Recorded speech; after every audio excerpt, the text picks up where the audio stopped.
Have you ever been in a relationship for 5 years or 10 years and it suddenly, and I don't mean kind of ends, it ends in an hour because you get traded or dumped? What, you don't talk about it? You don't talk your way through it? These professional athletes, this is not like you and your wife fighting, talking about divorce for years. How do we split up time with the kids? And then 2 years in, you break the relationship off. This is, hey, I love you too. I want a divorce. Hey, why are you talking about it? This is what happens to pro athletes. And I've been in this business. I've bounced around to 4 different companies. You speak your way through it. And by the way, even when you do want to stop talking about it, people come up to you and ask you about it. GQ magazine comes up, OBJ. Hey, you want to talk about the Giants? You didn't have a choice. You can keep saying no. When I left my former company and came to Fox Sports, first of all, it's hard for the first year because you have friendships and habits and things you did at the other place. You come to a new place and you wake up, it's hard to break habits. You're driving to a new place, new cafeteria, new teammates, new coworkers, new set. It's hard. And then about a year or two in, people would interview me. First question was, what about the old place? What about the old relationship? And I was like, I want to talk about the new one. So even when you want to get off the subject, people don't let you. That one-handed catch happened in New York. He's yet to play a game for the Browns. But I defended Kevin Durant on this with Oklahoma City. When you're in a relationship for any extended period of time, excuse me, and for OKC was his first love. And for many of you who break up, it's your first love. And the Giants were Odell Beckham's first team. And the Mariners were Ken Griffey's first team. Your first professional job, it's like your first love. It goes deep. It's embedded. You make a name for yourself. First people to pay you and admire you. And you went to camp and you've got friendships. And then all of a sudden, they trade you. When they'd gone to the media and said, we love him, we would never trade him. So they lied.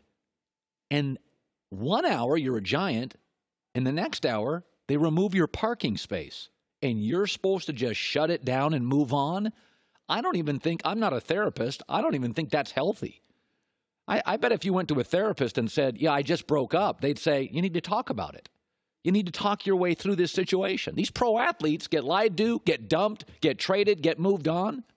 And you just want them to not talk about it a month later? Give me a break. I mean, I got my issues with OBJ. He can be a little needy and a little high maintenance, and I don't love being in the end zone and proposing to a kicking net. But I'm going to defend him on this. He has a right to talk about the Giants. By the way, he did add juice to the franchise. He did prop up Eli Manning. He was the most captivating player. There were more OBJ uniforms and jerseys in the stadium than any other player. He was the best part about the New York Giants offense for most of his time there until Saquon Barkley arrived. And they said they wouldn't trade him. Then they did. Yes, it's painful. Yes, you should talk about it. Yes, I'll defend you. And again, I got my issues with him. I think, a lot of times, I'm just like Brady. No, you're not. You pee in end zones. You're on a fishing boat or some boat with a bunch of blunts right before a playoff game, and you make sure it gets to Instagram. Like, you're not Brady. But in this instance, I'm going to defend OBJ.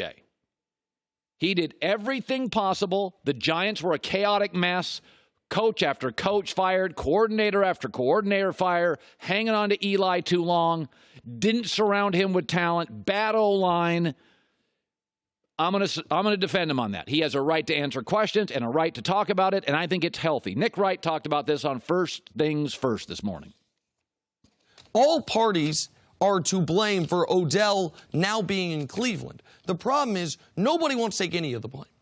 Odell, as much as I like him personally, has not said, I should have done this better. And the Giants shouldn't have come out and lied and said we didn't sign him to trade him. And they shouldn't be lying to their fans acting like, no, Eli's still a great quarterback, but by the way, we drafted this Daniel Jones kid. Yeah. Going to support OBJ on this issue. You have a right to talk about a relationship that just ended. I think it's healthy. And when you get asked about it, what are you supposed to do? And he's right. They lied to him. They didn't give him a ton of respect. They weren't honest. The first sign somebody doesn't respect you is they're not honest with you. Respect isn't money. Respect is honesty and authenticity, and the Giants weren't with him. All right, let me shift to the Cowboys. Swear to God, season hasn't started. They're in the news every day. Amari Cooper was a first-round draft pick. Went to the Raiders, made a lot of money. Cowboys said, we like Amari Cooper.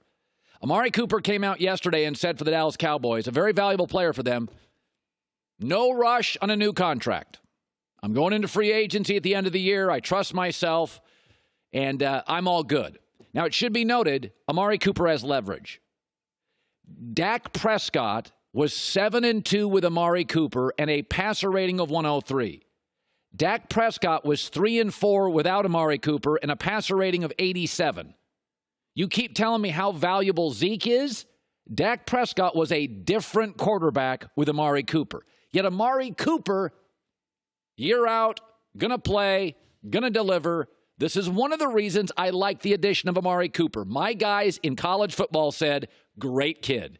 Hard worker, head down, great kid. I didn't buy the rumors that he was a malcontent in Oakland. I didn't buy it. I said it on the air. I love the move for the Cowboys because I love the kid. By the way, Dak Prescott also has leverage. Dak Prescott has won the division 2 of 3 years. Dak Prescott was not a first-rounder. He was a fourth-rounder. He's never been paid yet. And he's won the division 2 times in 3 years for America's #1 football brand. He's got leverage. He also plays the most important position. So Amari's got leverage and Dak has leverage. And in both instances, let's just play, get the season done. Now, Dak has said, I'm not taking a discount, but there's no holdout. Amari, no holdout. Yet this morning, here's the latest on Ezekiel Elliott.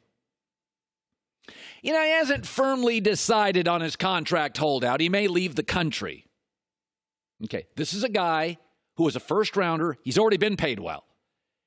He's 2 years out. There's all sorts of off-field nonsense, some of it judicial. Zeke is noise, and noise loses in this league. Jacksonville was a very good football team that got to the AFC Championship. They got noisy. They finished 5-11. The Steelers were the most talented team in the league that didn't make the playoffs. Why? They got noisy. Green Bay and the Giants last year both got noisy.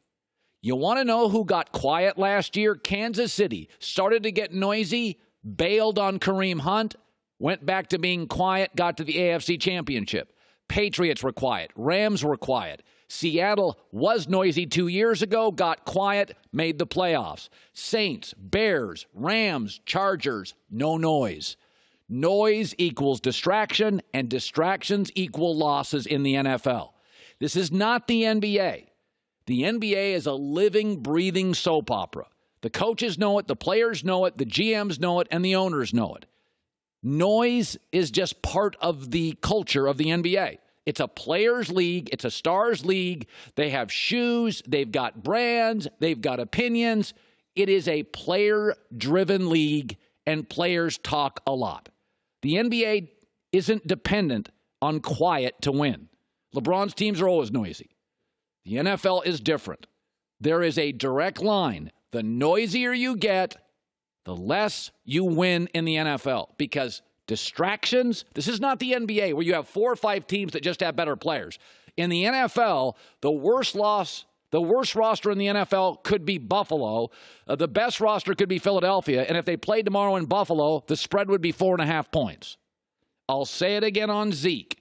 You could get a ton of draft picks for Ezekiel Elliott. You could get players and picks and get really quiet.